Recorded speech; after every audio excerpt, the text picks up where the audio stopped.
Hello friends, के पंकज प्रकाश यार।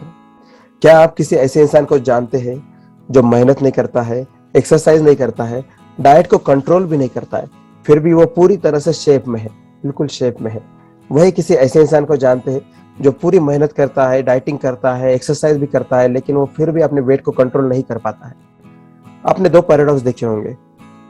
कुछ ऐसे लोग हैं जो कुछ मेहनत नहीं करते हैं, फिर भी ऐसा लगता है कि वो जिस काम को भी शुरू करें उस काम में वो सक्सेसफुल होते हैं। वहीं दूसरी तरफ कुछ ऐसे लोग होते हैं, मेहनती लोग होते हैं, जो मेहनत करते हैं, प्लानिंग करते हैं, फिर भी वो जिस काम को भी शुरू करते हैं उसमें असफल रहते हैं। क्या आप जानना चाहते हैं इसका सीक्रेट क्या है? क्या यह लक का गेम है या भाग्य का गेम है? बिल्कुल नहीं। तो दोस्तों, मैं ये चाहता हूँ कि आप इस वीडियो को पूरा देखें। मैं इसमें एक आइडिया देना चाहता हूँ जो आपकी लाइफ को पूरी तरह से चेंज कर सकता है। जी हाँ, ये है सेल्फ इमेज। जब आपके सामने कोई मिरर हो और उस मिरर में आप अपने आप को देख रहे हो, तो वो आपकी मिरर इमेज है। लेकिन हम अपने माइंड में एक अपनी तस्वीर बनाते हैं, वो नहीं देखते हैं जो हम ऐसी तस्वीर देखते हैं जो बाकी के लोगों ने हमें हम पर थोपी है, किसी और ने कहा, और इसमें उस हिसाब से हम अपनी इमेज बनाते हैं। अब मैं एक एक्सरसाइज करना चाहता हूँ आपके साथ, आप भी इसको प्रैक्टिस करें। मैं चाहता हूँ कि आप अपनी आंखें बंद करें और अपनी खुद की इमेज को, सेल्फ इमेज को अपनी आंखों के सामने लाने की कोशिश करें। Go and do it. Okay. अब मैं चाहता हूँ कि आप किसी ऐसे आदमी की तस्वीर अपने सामने लाओ जो कि बहुत ही फेमस है, शाहरुख खान या ऐश्वर्या राय। आप ये देखोगे कि उनकी तस्वीर आपको एकदम साफ नजर आती है, लेकिन अपनी तस्वीर आपको बिल्कुल नजर नहीं आती है, या फिर आती भी है तो धुंधली नजर आती है।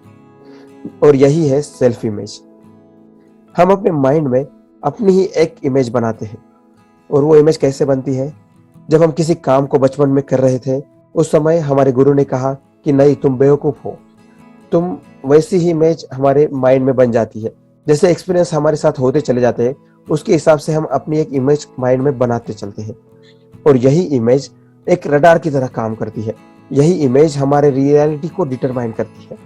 और अब हम ये देखेंगे कि ये काम कैसे करती है।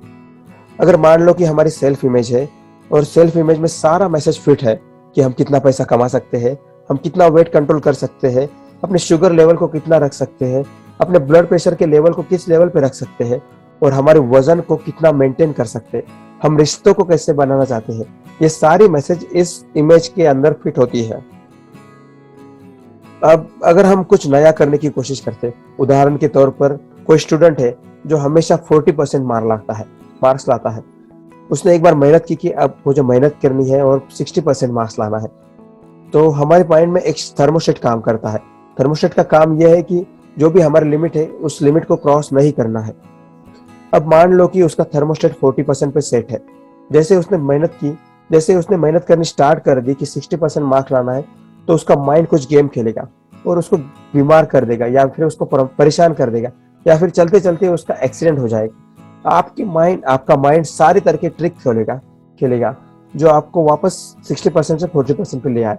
इसलिए आप कितनी भी मेहनत करो, चाहे आप कुछ भी कर लो, कोई भी तरीका आजमा लो, लेकिन आपकी इमेज अगर चेंज नहीं करेंगे, आप अगर अपनी इमेज को चेंज नहीं करेंगे, तो आपको वो रिजल्ट नहीं मिल पाएगा जो आप ढूंढना चाहते हैं। यही एक बात मैं आपसे कहना चाहता हूँ कि हम में से ज्यादातर लोग, 99% लोग 15 साल की उम्र तक ही अपनी सेल्फ इमेज को, अपनी पूरी की पूरी सेल्फ इमेज को खराब कर देते हैं। तो जरूरत है कि आज हम अपनी सेल्फ इमेज को फिर से बनाएं। तो आज मैं आपको दो टेक्निक शेयर करना चाहता हूँ जिसके सहारे आप अपनी सेल्फ इमेज को वापस बना सकते हैं, अच्छा बना सकते हैं, रिबिल्ड कर सकते हैं, और इसके हिसाब से हम आपको जो चाहिए वो रिजल्ट अपना सकते हैं। तो पहला है, आपको मिरर के सामने जाना है पूरी तरह से तैयार होकर। जैसे कि आप ऑफिस के लिए जा रहे हो, जैसे आप किसी पार्टी में जा रहे हो, वहां आप अपनी आंखें बंद करनी है और अपने मन में एक बेस्ट मोमेंट को याद करना है। वो मोमेंट जबकि आप सक्सेसफुल थे, जबकि आपने कुछ अच्छा परफॉर्म किया था, आपको कुछ अवार्ड मिला था, जब आप उस एक्सपीरियंस के अपने पीक लेवल पे हो, उस समय अपनी आंखें खोलनी है और अपने मिरर में अपनी आंखों में 2 मिनट तक लगातार देखते रहना है और उस इमेज को अपने अंदर फिट करना है। जब आप ऐसा करेंगे, एक्साइटेड स्टेट में, एनर्जेटिक स्टेट में, आपके माइंड में जो आपकी क्लियर इमेज बनती है, वो सेल्फ इमेज बहुत ही पावरफुल और अच्छी होती है, और वो फिर से आपके लिए एक नई रियलिटी क्रिएट करने में लग जाती है। और दूसरी टेक्निक ये है कि एक जर्नल को लेकर बैठ जाओ, उसमें सारे पॉजिटिव पॉइंट्स लिखते जाओ, सारे पॉजिटिव पॉइंट्स लिखते जाओ, आप में पॉजिटिव क्या क्या है, और ये पॉजिटिव पॉइंट्स लिखते जाना है, लिखते जाना है। और ये पॉजिटिव पॉइंट्स आपको किस तरह मदद करेंगे, ये पॉजिटिव क्वालिटीज आप जिस तरह रिव्यू करेंगे, और इस जर्नल को आप जब रिव्यू करेंगे 21 दिन तक, तो आपके माइंड को एक मैसेज जाता है कि आप एक सिग्निफिकेंट हो, आप वर्दी हो, आप इम्पोर्टेंट हो। और इस इम्पोर्टेंट मैसेज के सहारे आपका माइंड आपकी सेल्फ इमेज को रिबिल्ड करने लगता है, नई तरीके से रिबिल्ड करने लगता है, जो कि एक बेहतर छवि होगी, जो कि एक बेहतर सेल्फ इमेज होगी। और जब आप इन टेक्निक्स को कर रहे होंगे तो आप ये देखेंगे कि धीरे धीरे आपकी दुनिया बदलने लगेगी, आपके फाइनेंशियल चेंज होने लगेंगे, आपकी रिलेशनशिप चेंज होने लगेगी। आप ये पाएंगे कि आपके पास ज्यादा अपॉर्चुनिटीज आ रही है और आप लिमिटिंग बिलीफ्स को भी तोड़ना शुरू कर देंगे। दोस्तों, आशा करता हूँ कि ये वीडियो आपको पसंद आई होगी। अगर आप मुझे कुछ पूछना चाहते हो तो आप कमेंट बॉक्स में मुझे लिख सकते हैं। अगर आप ये चाहते हैं कि मेरे कंटेंट आपके पास रेगुलरली आए तो आप इस चैनल को सब्सक्राइब कीजिए। Thank you everyone for watching.